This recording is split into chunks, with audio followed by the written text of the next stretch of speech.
થોડા સમય પહેલા ગુજરાતના ફિલ્મ જગતમાં લાલો કરીને ગુજરાતી પિક્ચર આવ્યું હતું. માયાભાઈ, મારે વાત મૂળ એ કરવી છે કે અત્યાર સુધી ગુજરાતી ફિલ્મો જે બને છે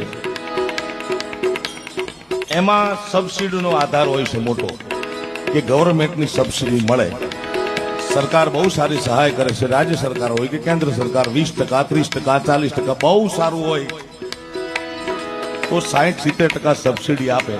એ હેતુથી ગુજરાતી ફિલ્મો બનાવવામાં આવે છે એવું મને વિદ્વાનો કહેતા હતા, બધા ફિલ્મના માણસો કહેતા હતા.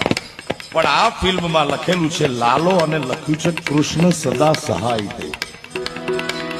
બહુ સામાન્ય પરિસ્થિતિના માણસોએ અંકિત સખિયા કરીને છે.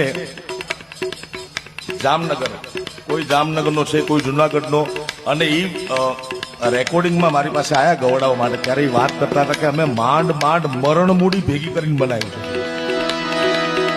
પણ સાયા તું બડો ધણી તુજસે બડો ન કોઈ, તું જેના સિર હથ રખે વો જગ में બડો હો.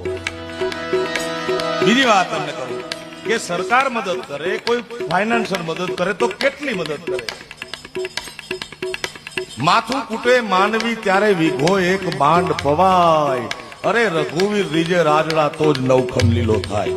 ગુજરાતી ફિલ્મના ઇતિહાસમાં 50 કરોડ રૂપિયા જેટલો એ ફિલ્મે ધંધો કરે છે, વ્યવસાય કરે. એ વાતને તાળીના ગગડાથી વધાવો. બોલિવૂડ વાળા લોકોએ સુભાષ ઘાઈ જેવો મહાન ડાયરેક્ટર, પ્રોડ્યુસર, એને આની નોંધ લેવી પડી છે. એમાંનું એક ગીત. અને કૃષ્ણ તો ક્યાં સહાય ન કરે મારા બાપ.